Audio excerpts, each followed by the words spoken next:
하나님의 말씀 시편 46편 5절 말씀 한 번만 더 같이 보겠습니다. 시편 46편 5절입니다. 우리 다 같이 한 목소리로 읽습니다. 하나님이 그 성중에 계심에 성이 흔들리지 아니할 것이라. 새벽에 하나님이 도우시리로다. 아멘. 새벽에 하나님이 우리를 도우신다는 말씀에 대해서 벌써 2시간 생각해 보았습니다. 하나님이 새벽에 우리를 도우신다는 말씀의 첫 번째 의미는 무엇이라고 그랬습니까? 아무도 우리를 도와줄 수 없는 때에, 그런 때라도 하나님은 우리를 도우신다. 모든 사람이 잠들어 있는 새벽과 같은, 아무도 우리를 도울 수 없는 그런 때라도 하나님은 우리를 도우신다. 또 하나님께서는 우리를 도우시는데 도무지 우리가 생각할 수 없고 기대할 수 없는 방법으로 우리를 도우신다. 새벽에 누군가를 돕는 게 그렇죠. 여러분들이 만약에 깜깜한 새벽 아무도 없는 때에 어떤 도움을 받았다면 그 도움은 어떤 도움입니까? 전혀 생각할 수 없었던, 전혀 기대할 수 없었던 그런 도움이죠. 어떤 사람이 내가 어려움을 당하는데 어떻게 바로 내 옆에 있다가 나를 도왔다면 여러분 틀림없이 그렇게 말할 거예요. 그 새벽에 그 사람이 어떻게 거기 있을 수 있느냐, 정말 기적이다, 은혜다, 감사하다, 이렇게 말할 수 있겠죠. 바로 그런 의미에서 하나님께서 새벽에 우리를 도우신다는 것은 우리가 전혀 기대할 수 없는 방법, 전혀 상상할 수 없는 방법으로 하나님은 우리를 도우신다라는 그런 의미예요. 또 한 가지, 하나님께서 우리를 도우신다는 것은, 새벽에 하나님께서 우리를 도우신다는 의미는 진정으로 사모하는 자들을 도우신다. 진정으로 사모하는 자들만이 새벽을 깨울 수 있다라고 말했어요.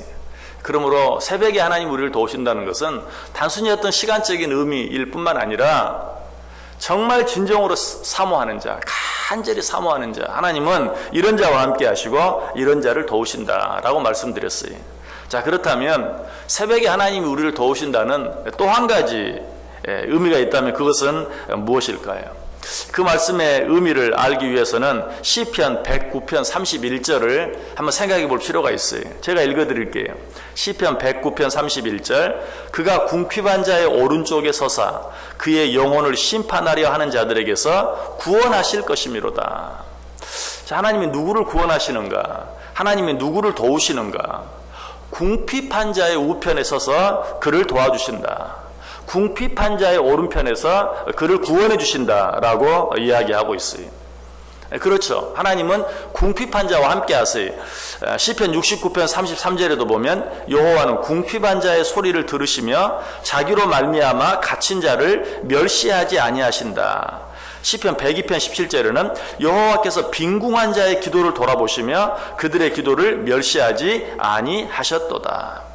이처럼 하나님께서는 가난하고 궁핍한 자들을 도우세요.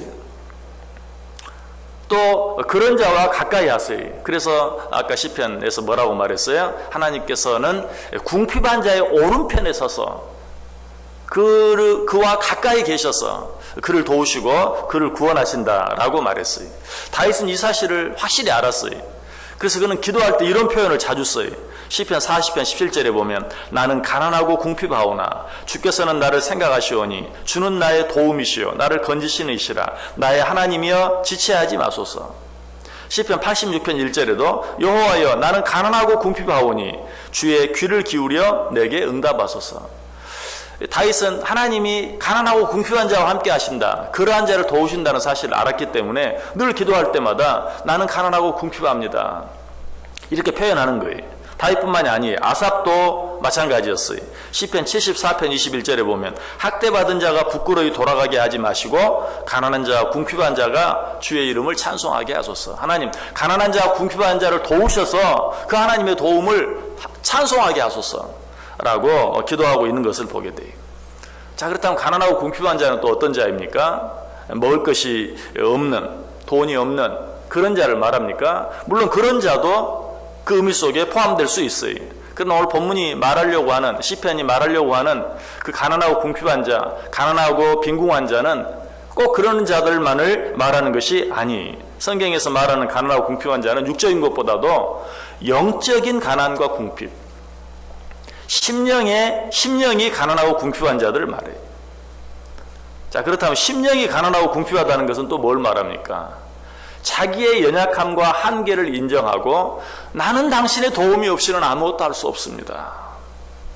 당신께서 나를 도와주시지 아니하시면 나는 잠시도 살아갈 수가 없습니다. 이 사실을 확실히 인정하고 확실히 고백하는 자, 이런 자가 바로 심령이 가난하고 궁핍한 자예요. 하나님은 이런 자를 도우신다라고 이야기하고 있어요. 또 한 가지 심령이 가난하고 궁핍하다는 말의 의미가 있어요. 그것은 무슨 의미입니까? 나는 죄인입니다. 나는 정말 죄인 중에 괴수입니다. 사도 바울의 고백처럼 이 죄 가운데서 나를 구원해 줄 자가 아무도 없습니다. 내 힘으로도 도무지 이 죄로부터 벗어날 수 없습니다. 자기 자신의 죄 때문에 애통해하는 자, 바로 이런 자가 심령이 가난하고 궁핍한 자예요. 하나님은 이런 자를 도우신다. 시편 34편 18절에 말하죠. 여호와는 마음이 상한 자를 가까이 하시고 충심으로 통회하는 자를 구원하시는도다.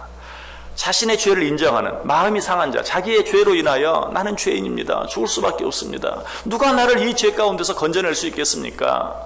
라고 고백하는, 마음이 상하고 충심으로 통회하는 자, 이런 자를 하나님은 가까이 하시고 도우신다. 시편 51편 17절에도 말하죠. 하나님께서 구하시는 제사는 상한 심령이라. 하나님이여 상하고 통회하는 마음을 주께서 멸시하지 아니하시리이다. 상하고 통회하는 마음, 상한 심령을 하나님이 도와주신다라고 이야기하고 있어요. 이 세상에서 가장 불쌍한 사람이 어떤 사람일까요? 육적인 가난과 궁핍은 느끼면서도 영적인 가난과 궁핍은 느끼지 못하는 사람. 이 사람은 어떤 사람입니까? 육적으로는 살아있지만 영적으로 마비된 사람이에요. 가끔 어떤 사고나 질병으로 인해서 신체의 어느 한 부분이 마비되신 분들이 있어요. 예를 들면 하체가 완전히 마비되었다, 이런 분들 많이 있죠. 자, 이런 분들은 어떻습니까? 상체는 감각이 있는데 하체는 감각이 없는 거예요. 근데 이 세상에 살아가면서 육적인 감각은 있는데 영적인 감각은 전혀 없는, 육적으로는 조금만 돈이 없어도 돈이 없어 어떡하나, 육적으로는 조금만 아파도 괴롭다, 고통스럽다 느껴요. 그런데 영적으로는 전혀 내 심령이 가난하다는 것, 궁핍하다는 것, 어떤 문제가 있다는 걸 느끼지 못해요. 이런 자는 어떤 자입니까? 영적 불구자예요. 이런 자가 가장 불쌍해요. 또 같은 말이지만 조금 다르게 표현한다면 육적인 부요함이 곧 영적인 부요함인 것처럼 착각하면서 사는 자. 무슨 말이죠? 육적으로 부족함이 없다고 그래서 영적으로도 부족함이 없는 것처럼, 내가 육적으로 건강하고 내가 육적으로 이 세상 살아가면서 필요한 재물이 충분히 있다, 또 육신적으로 나와 함께 즐기면서 같이 할 수 있는 사람들, 친구들, 이웃들이 내게 충분히 있다 등등, 이런 모든 육적인 것들로 인하여 자신의 영적인 그런 어떤 외로운 상태, 궁핍한 상태, 이런 것들을 전혀 깨닫지 못하는, 세상에 그런 사람들 참 많이 있죠. 육적으로 모든 것들을 지식도 가지고 있고 재물도 가지고 있고 명예도 가지고 있고 다 가지고 있어요. 그런데 자신이 그 모든 것을 다 가졌다는 것 때문에 도덕적인, 윤리적인 감각이 전혀 없는 사람들이 있죠. 여러분, 그런 사람들 보면 어때요? 참 한심해. 돈 좀 있다고, 높은 지위에 있다고, 건강하다고.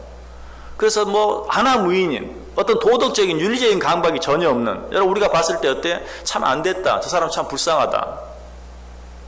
마찬가지, 육적으로 내가 아무 문제가 없다고 해서 영적으로 내가 아무 문제가 없는 것처럼 살아가는 자들, 이런 자들이 참 안타까운 자들이고 불쌍한 자들이.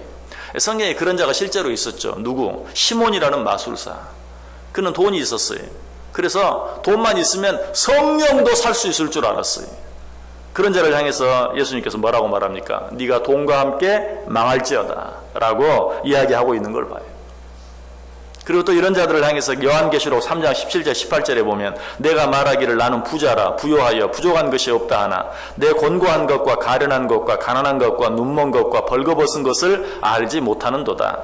내가 너를 권하노니 내게서 불로 연단한 금을 사서 부요하게 하고 흰옷을 사서 입어 벌거벗은 수치를 보이지 않게 하고 안약을 사서 눈에 발라 보게 하라. 네가 육적으로 부요하다고 해서 아무것도 눈에 보이지 않는구나. 안약을 사서 내 눈에 발라 네 영적인 상태를 보게 하라. 네 영적인 궁핍함을 보게 하라 라고 이야기하고 있어요. 여러분, 이처럼 자기 자신의 영적인 궁핍한 상태를 볼 수 있는 자, 이런 자가 바로 심령이 가난하고 궁핍한 자예요. 심령이 가난하고 궁핍하면 일단 가능성이 있어요. 왜? 내 심령이 가난하고 궁핍하다는 것을 느끼는 것은 내 영혼이 살아있다는 증거예요. 여러분, 가끔 배고픔을 느끼죠? 배고픔을 느끼는 사람은 가능성이 있어요. 왜? 배고프다는 것은 살아있다는 증거이기도 하고 또 건강하다는 증거이기도 해요. 그 사람은 밥을 먹으면 되는 거예요. 영적인 상태도 마찬가지. 영적인 궁핍함을 알고 느끼는 것, 이것이 중요해요. 마태복음 5장 3절 4절 이렇게 말합니다. 심령이 가난한 자는 복이 있나니 천국이 그들의 것이며 애통하는 자는 복이 있나니 그들이 위로를 받을 것이며. 하나님이 이처럼 심령이 가난한 자, 또 자기의 죄로 인하여 애통해하는 자, 이런 자를 함께 하시고 이런 자를 도우신다. 자, 그렇다면 여기서 말하는 심령이 가난하고 궁핍한 자들은 어떤 자들일까요? 바로 이런 자가 새벽을 깨우는 자예요. 여러분, 새벽 예배를 오고 가면서 혹시 어떤 분들 보십니까? 일찍 또 일할 일터를 향해서 나아가는, 특별히 여기 신정 내거리 한번 가보세요. 새벽부터 일자를 찾는 분들, 오늘은 어디로 가서 일할까 하고 일자를 찾는 분들이 굉장히 많이 있어요. 자, 그런 분들이 부자입니까? 가난한 자입니까? 죄송하지만 어려운 분들이 대부분이. 또 새벽 시간에도 혹시 여러분들 이렇게 박스 같은 걸 주우러 다니시는 그런 또 할머니 할아버지들을 보십니까? 그런 분들이 어떤 분들입니까? 부유하고 나무 돌아가는 자들일까요? 대부분 어려운 분들이. 여러분, 어려운 자들은 너무 힘들고 어렵기 때문에 남들보다 좀 더 일찍 일어날 수밖에 없어요. 남들보다 좀 더 빨리 시작할 수밖에 없어요. 자, 육적으로 가난하고 궁핍한 자들이 새벽을 깨우는 것처럼 영적으로도 마찬가지. 자기 심령이 가난하고 궁핍하다는 사실을 아는 자들이 새벽을 깨울 수밖에 없어요. 난 이 정도면 됐어 하는 사람은 굳이 새벽에 이 시간에 이 자리에 나올 필요가 없어요. 그러나 나는 오늘도 하나님의 도우심이 필요합니다. 하나님의 도움이 없이는 날마다 살아가는 어제와 똑같은 하루 같지만 나는 이날도 하나님의 도우심이 없으면, 하나님의 인도하심이 없이는 이날을 살아갈 수 없습니다 라고 인정하고 고백하는 자, 이런 자가 심령이 가난한 자고 궁핍한 자고, 이런 자가 새벽을 깨울 수밖에 없고 하나님은 이런 자를 도우신다라는 의미. 말씀을 마치겠습니다. 우리는 선택할 수 있어야 돼. 어떤 선택을 해야 합니까? 정말로 나는 모든 것이 부족함이 없다 라고 느끼면서 내 마음대로 내 뜻대로 살아가든지, 아니면 나는 하나님이 아니시면, 나는 하나님의 도움이 아니시면 잠깐도 살아갈 수 없다 라고 하나님의 도움을 구하면서 새벽을 깨우면서 살아가야 할 것인지, 나는 하나님의 도움이 없이는 잠깐도 살 수 없다 라고 하는 자의 오른편에는 누가 계세요? 하나님이 계세요. 하나님은 궁핍한 자의 오른편에 서사 그를 도우신다라고 말씀하고 있어요. 그러나 나는 아무 부족함이 없다, 그냥 이 정도면 됐다 라고 생각하는 자들의 오른편에는 누가 있을까요? 사탄 마귀가 있어요. 사탄 마귀가 그래 넌 괜찮아, 넌 아무 문제가 없어, 넌 부족한 것도 없고 모자란 것도 없어, 너는 그냥 그대로 살면 돼. 악한 사단 마귀가 그를 더 점점 영적 죄악의 구렁텅이로, 아니 죽음의 구렁텅이로 그를 끌고 가는 것이. 여러분, 어떻게 살아가기를 원하십니까? 정말 심령이 가난하고 궁핍한 자, 내 죄로 말미암아 애통해하는 자, 그래 하나님이 없이는, 하나님과 함께하지 아니하고는 잠깐도 살아갈 수 없는 자인 것을 인정함으로 날마다 새벽을 깨우는, 아니 새벽을 깨울 수밖에 없는 그런 삶을 삶으로 새벽에 도우신 하나님, 궁핍한 자의 오른편에 서서 도우신 하나님, 그 하나님의 도우심을 날마다 느끼고 그것으로 인해서 감사하고 찬송하며 살아갈 수 있는 저 여러분 다 될 수 있기를 주님의 이름으로 간절히 축원합니다.